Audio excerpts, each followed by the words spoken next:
Hello दोस्तों, स्वागत है आपका अपने YouTube चैनल ईटेक कंप्यूटर एजुकेशन में।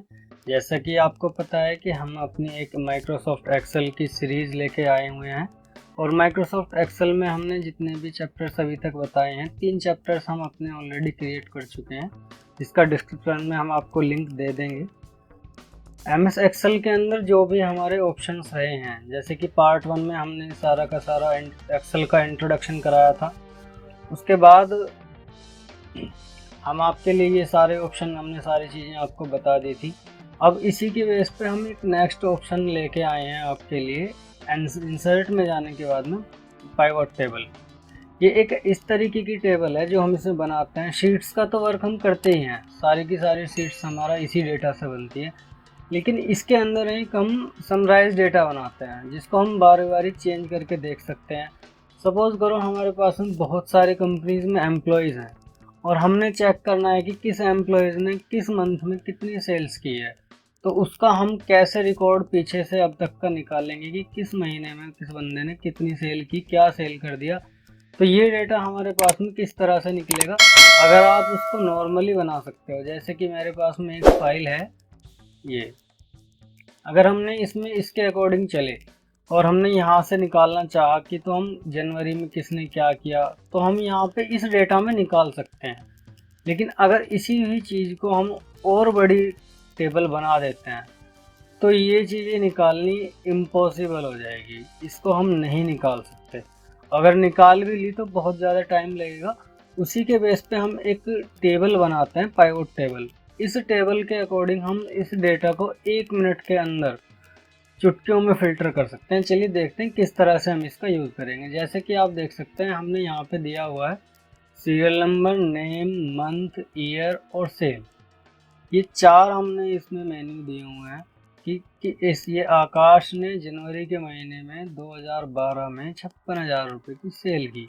अब अगर मैं चाहूँ, मैं पता करना चाह रहा हूँ कि जनवरी के महीने में ही कितनी सेल हुई, तो या तो मैं आप यहाँ पे इस तरह से फ़िल्टर लगा दूँगा।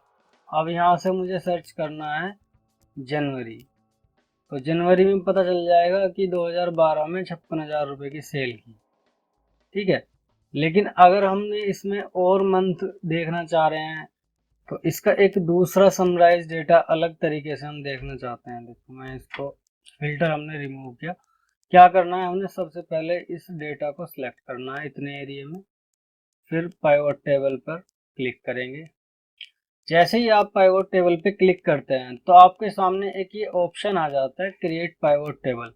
इसमें दो चीजें हैं, पहले टेबल की रेंज और उसके बाद में वर्कशीट।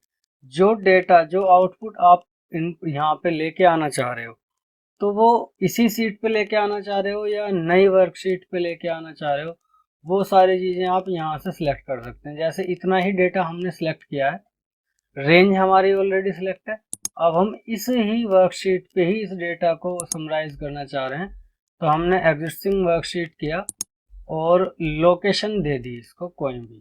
जैसे कि इस जगह हमने इसकी लोकेशन दी और यहाँ पे इस सीट का नाम आ गया। हमने जैसे ही ओके किया, इसका तुरंत एक चार्ट बन के आ जाता है आपके सामने। आपने करना क्या है कि इन सब पे टिक लगा देना है, जो ये क्लिक का निशान है आपने इस पे लगा देना है। अब किस डेटा को किस तरह से फिल्टर आप करना चाहते हैं, जैसे कि आपने नेम के अकॉर्डिंग निकालना है, तो आप क्या करते हैं, नेम को रिपोर्ट फिल्टर, मतलब कि जिस नाम को तुमने फिल्टर करना है, या मंथ को करना है, ईयर को करना है, या सेल को करना है, तो आप उसको नेम वाले को रिपोर्ट वाले सेल के अंदर डाल दीजिएगा। कॉलम का आपने पता ही है, ये सारा का सारा कॉलम होता है और ये वाला रो होता है। तो जैसे ही आपने रो वाले सेल के अंदर आपने देखा होगा कि मंथ डला है, तो मंथ में वही मंथ होंगे जो एक ही बार आते हैं, वो बार बार से रिपीट नहीं हो रहे हैं इसमें। जैसे कि आप देख सकते हैं। अब यहाँ पे अगर हम टोटल सेल की बात करें कि जब से हमने ये कंपनी बनाई है और अब तक का जितना भी सेल है, वो सारा का सारा यहाँ पे टोटल आ चुका है। कई बार ऐसा भी हो रहा है कि हर एक ईयर में कई चीज़ें रिपीट भी हो रही हैं, तो उसका भी टोटल इन्होंने नीचे दिया हुआ है। पिवोट टेबल का यही एक बहुत ही अच्छा ऑप्शन है ये वाला, किसी भी डेटा को समराइज करने के लिए। अब जैसे कि मैं चाहता हूँ कि यहाँ पे ईयर से पता किया जाए कि किस ईयर में कितनी सेल हुई। जैसे कि अब हमने ईयर कर दिया, अब यहाँ पे क्या करते हैं हम, इसमें सिर्फ 2010 को सिलेक्ट करते हैं। जैसे ही आपने 2010 को सिलेक्ट किया, आपके सामने आ जाएगा कि 2010 में गर्वित और जाकिर ने सेल की थी कितने रुपए की, 25,000 की इसने और 25,500 की इसने।